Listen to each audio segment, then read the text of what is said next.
괴테가 관심을 갖는 이유는 뭐냐면 괴테 시대의 실제로요. 사실 여러분 인조인간을 어떻게 만들까요?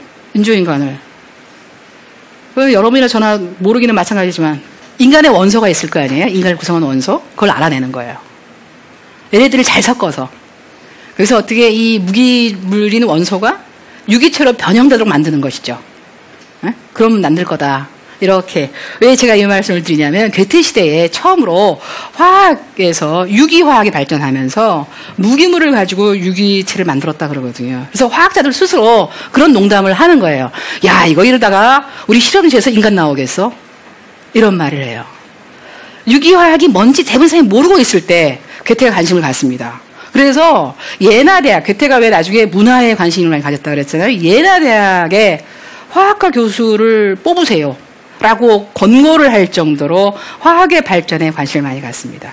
괴테 시대가 또 어떤 화학자는 이런 말을 해요. 이러면은 뭐 우리가 인간을 만들어낸다고 아마 그 철학자들은 말을 할 거야 라는 말을 했는데 정말로 어떤 철학자는 결정을 통해서 인간을 만들어낼 수 있다. 이런 말을 막 하는 거예요. 정말 충격 많이 받은 거죠. 이게 우리가 볼 때는 자연과학의 하나의 어떤 상황인 것 같지만 이게 무기물이 유기물로 넘어간다는 것은 이거는 거의 그렇잖아요. 생명체를 만들어내는 첫 일보인 건데 이런 시대 분위기가 모든 사람이 안 게 아니고 국소수의 지식인만 공유하고 있는 거예요. 그 중에 한 명이 괴테였던 거죠. 이런 이미지를 더 씌웁니다. 예, 그래서 19세기 화학의 발전에 대한 괴테의 관심이 반영되어 있고 사실 그때는 단순한 문학적 상상이라고 봤을지 모르지만 지금은 또 반드시 그런 것만은 아니잖아요.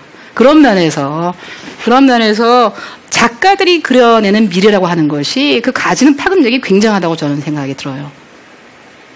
자, 그래서 바그너가 인조인간을 만들어냈고 그 인조인간에 대해서 할 얘기 많습니다만 이제 시간상 생략하고요. 호문클루스에 의해서 우리의 파우스트를 데리고 그리스로 갑니다.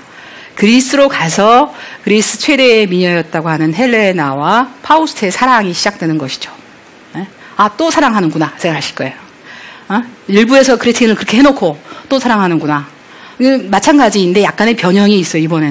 이번에는 그때는 어떤 한 여성 인물, 여성에 대한 사랑이었는데 이번에는 좀 관심사가 달라져서 미 그 자체, 아름다움이란 무엇일까? 뭐 이런 게 훨씬 더 강해져요. 그래서 학자들은 헬레나와 파우스트의 사랑 이야기는 어떤 개인과 개인의 사랑이라기보다는 예술과의 관계, 근대인들이 예술미에 대해서 가진 어떤 동경이나 욕망을 표현하는 거다. 이렇게 말하기도 해요.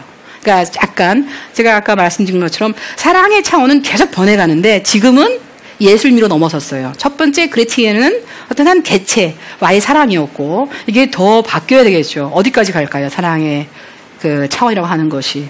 많이 이제 줄거리가 지나갑니다. 작품 마지막 제5막인데요. 여기서 나오는 줄거리 중에 중요한 게 간척 사업을 벌이는 파우스트예요. 그래서 자기는 이 사업이 수백만의 사람들에게 뭔가 좋은 일을 할 거다라고 생각을 하죠. 이게. 그럼 그 전까지는 파우스트는 뭐 했냐? 주로 사실 활동을 했다고는 하지만 이렇게 한 건 없죠. 맵피스랑 같이 다니면서 어떻게 보면 구경꾼이었어요. 쭉 보고 뭐 중세궁정이 이렇다는 거 알고 뭐 어디 가서 연루되어서 어떻게 하게는 되지만 파우스트 스스로가 주체적으로 뭘 했다고 볼 수는 없는데 이제 확실히 주체적으로 등장하기 시작하는 거예요. 그래서 이제 자기가 어떤 말하자면 불모지 같은 어떤 땅을 일구어서 옥토를 만들어서 미래에 사람들한테 좋은 어떤 삶의 근거지를 만들겠다. 앞으로도 어려움이 있겠지만 열심히 살다 보면 그게 다 해결되지 않겠냐. 뭐 이러면서 이제 죽어가거든요. 자, 이 이야기의 배경에는 그 당시 19세기 전반에 가장 큰 관심사 중에 하나가 뭐였냐면 운하였어요. 스웨즈 운하, 파나마 운하, 라인강, 도나우강 하는 운하. 이것이 지금은 다 완성됐거든요. 네, 그 당시에는 말만 나오는데 너무 크니까 엄두를 못 내고 했다 말고 막 이런 상황이었어요. 그러니까 그 중에 빠른 게 스웨즈 운하였는데 이게 1869년에 완성이 됐으니까 괴테 시대에 계속 얘기는 나오고 있었어요. 괴테가 굉장히 관심을 가져요. 어떤 말을 하냐면 그때가 1827년이니까 거의 한 나이가 굉장히 많이 들었을 때인데요. 무슨 말을 하냐면 이 세 가지 운하를 볼 수 있다면 내가 앞으로 한 50년 더 살아도 좋겠다. 이런 말을 할 정도로. 굉장하죠. 한 130까지 살 수 있겠다 이런 얘기예요. 그러니까 50년 동안을 오로지 은하 만들어진 거 보기 위해서 살겠다 이렇게 해도 돼요. 이 욕심 보세요. 나이가 지금 거의 죽어갈 때가 돼가는데 대부분의 사람들은 생각도 안 하고 있는 운하 저거 만들어야 된다 이런 말을 하니까 굉장한 관심사죠. 이런 것들이 그의 작품에 그대로 반영된다는 것이죠. 그건 그런데 이제 우리의 파우스트는 이제 결국 죽는 것이죠. 자, 아까 제가 말씀드렸죠. 파우스트의 변모를 볼 수 있는 것이 이제까지는 어떻게 보면 구경꾼에 머물렀던 파우스트가 스스로 이제 세상을 만들어가는 거 아니에요? 아, 세상이 이렇구나, 세상이 이렇구나 하다가 두 번째는 뭐냐면 파우스트의 또 다른 사랑 방정식. 첫 번째 그레틴 할 때는 한 여자를 사랑하는 걸로 끝났어요. 두 번째 헬레나 기껏 해봐야 아름다움에 대한 사랑인 거예요. 이번에는 인류 전체에 대한 사랑인 거예요. 기억하시죠? 파우스트의 약속.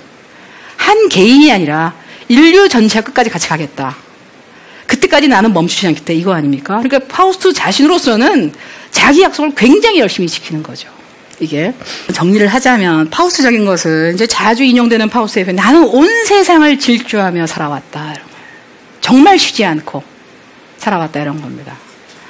이 땅에 굳건히 서서 주변을 돌아보라. 이런 거예요. 부지런한 자에게 세상은 침묵하지 않는 법이다. 네가 열심히 살지 않고 뭐 삶의 의미를 모르겠다라고 하는 걸 난 받아들일 수 없다 이런 얘기가 되는 거예요. 이게 그래서 상당히 많이 열심히 살겠다, 삶은 아름답다 이렇게 생각하는 청년들한테는 굉장히 매료적인 표현인 거죠. 그리고 여기 계시는 분들도 많이 동의하실걸요. 열심히 살아야 되는 거 아니냐 이렇게 하는 거예요. 그런데 이것이 파우스트적인 것이라면 문제는 없는 걸까요? 여러분, 우리도 굉장히 열심히 살지 않나요? 그죠? 우리 학생들의 목표가 사실 말을 바꾸면 파우스트처럼 공부하는 거예요. 멈추지 않고 계속 앞으로 나아가겠다. 우리들의 삶의 목표가 사실은 파우스트처럼 사는 거예요. 이게 열심히 뭔가 더 큰 돈을 모아서 집을 사고 뭘 해서 무엇을 하고 끊임없이 더 나은 발전을 꿈꾸면서 살아가는 것이죠. 그런 면에서는 우리 자신도 사실 파우스트와 다르지 않는데 무엇이 문제일까? 파우스트를 바라보는 비판적 시각들이 굉장히 있었는데 이들이 말하는 건 그런 거예요. 열심히 산 건 좋아. 끝까지 나가는 건 아름답지. 그런데 너 그렇게 가면서 너 때문에 죄 없이 죽어간 그레텐은 어떡하니? 간척사업 할 때도 많이 죽거든요. 간척사업 알겠어. 근데 그때 피해자들은 어떡하니? 열심히 살면 이 모든 문제들이 그냥 면죄부가 주어지는 건 이런 거죠. 그러니까 파우스트처럼 살면 어떤 문제가 있냐면 열심히 사는 것에 몰두한 나머지 이것으로 인해서 발생할 수 있는 문제에 대해서 성찰하지 않는다는 거예요. 이게 너무나 이 발전에 대해서만 가치를 둔 나머지 그렇죠. 그러니까 열심히 살다 보니까 열심히 공부하다 보니까 인간성이 나빠져도 내버려두고 뭐 이런 경우 있잖아요. 이렇게 되는 것이 사실 우리가 파우스트적인 오류를 범하고 있는 거예요. 그런 면에서 파우스트적인 것에 대해서 일방적으로 우리가 예찬하는 것은 이제는 문제가 있다라는 지적들이 많이 나옵니다. 이것을 보는 것인데, 자, 여러분 어떠세요? 좀 문제가 있어도 파우스트처럼 살고 싶으세요? 아니면 난 그렇게 가느니 차라리 발전을 난 포기하겠어 이런 입장이세요? 이건 아름답죠. 정말 아름답죠. 열심히 사는 건 아름다운 거예요. 다만 파우스트처럼 이렇게 사는 것은 위험할 수 있다는 것은 알아야 될 것 같아요. 이 작품이 괴테가 파우스트를 하늘로 띄어 올려서 뭔가 끝이 해피엔딩인 것 같지만 작품 전체의 제목은 비극이에요. 비극 파우스트 제1부. 아름답고 좋은데 끊임없이 비극들을 동반하는 이 진보. 이거에 대해서 여러분 생각해 봅시다. 이런 거죠. 그렇죠. 자, 이런 것들을 보여준다는 면에서 저는 파우스트를 읽는 것이 우리 시대에 어떤 의미가 있을까 할 때 가장 좋은 건 우리 삶에 대해 생각하게 한다는 거예요. 나는 어느 쪽인가 이런 거예요. 나는 좀 문제가 있어도 계속 앞으로 나가고 싶어. 그럼 파우스트가 위대한 거죠. 아니야, 저 정도는 아니라고 생각하면 조심스럽게 봐야 되는 거죠, 결국. 그래서 파우스트를 어떻게 할 것인가는 작가인 괴테의 문제가 아니라 우리 독자들의 손에 달렸다는 것이죠.